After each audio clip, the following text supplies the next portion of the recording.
Hi friends, സായിഫ വ്ളോഗിലേക്ക് എല്ലാ കൂട്ടുകാർക്കും സ്വാഗതം.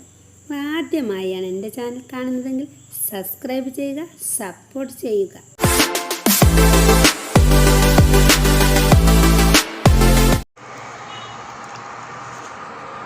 നമ്മളെ ഇടിച്ചൊക്കെ നല്ലപോലെ വെന്തിട്ടുണ്ട്.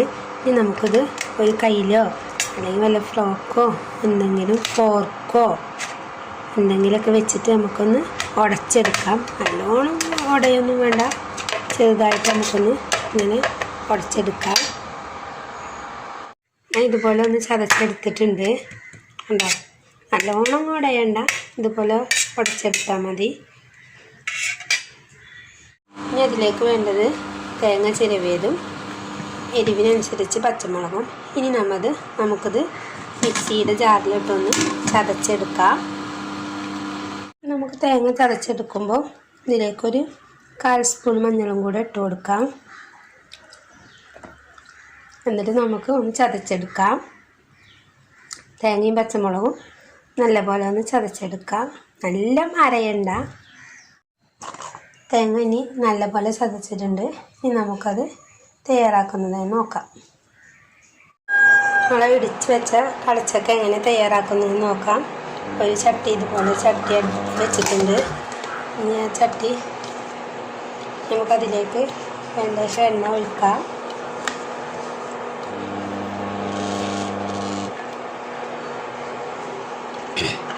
ഇനി എണ്ണ ചൂടായി വരട്ടെ. നമുക്ക് കടുക് ഇട്ട് കൊടുക്കാം.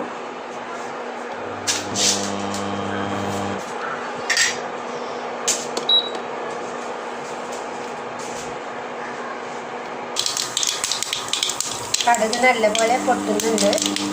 ഇനി നമുക്ക് 2 തണ്ട് കറിവേപ്പില, ഒരു പച്ചമുളകും മുറിച്ചിട്ട് കൊടുക്കാം. മുറിച്ചിട്ട് കൊടുത്തിട്ടുണ്ട്. ഇനി നമ്മൾ ചതച്ച് വെച്ച തേങ്ങ ഇതിലേക്കിട്ട് നല്ലപോലെ ഇളക്കി കൊടുക്കാം. തേങ്ങ ഇട്ട് കൊടുത്തിട്ടുണ്ട്. ഇനി നല്ലപോലെ ഒന്ന് ഇളക്കി കൊടുക്കാം. നല്ലപോലെ ഒന്ന് ചൂടായി വരട്ടെ. എന്നിട്ട് നമ്മളെ ചതച്ച് വെച്ച കടച്ചക്ക നമുക്കിതിലേക്ക് ഇട്ട് കൊടുക്കാം.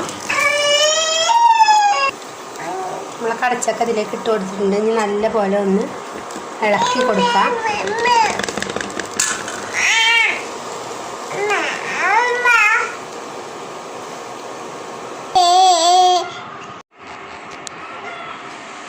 നമ്മളെ തോരൻ റെഡി ആയിട്ടുണ്ട്. അടിപൊളി തോരനാണ്, നല്ല ടേസ്റ്റുമാണ്. നിങ്ങൾ ഇതുപോലെയൊക്കെ ഉണ്ടാക്കി നോക്കുക. എൻ്റെ വീഡിയോ ഇഷ്ടമായെങ്കിൽ ലൈക്ക് ചെയ്യുക, കമൻറ്റ് ചെയ്യുക, സബ്സ്ക്രൈബ് ചെയ്യുക, സപ്പോർട്ട് ചെയ്യുക. പുതിയൊരു വീഡിയോയുമായി വീണ്ടും കാണാം. Bye bye.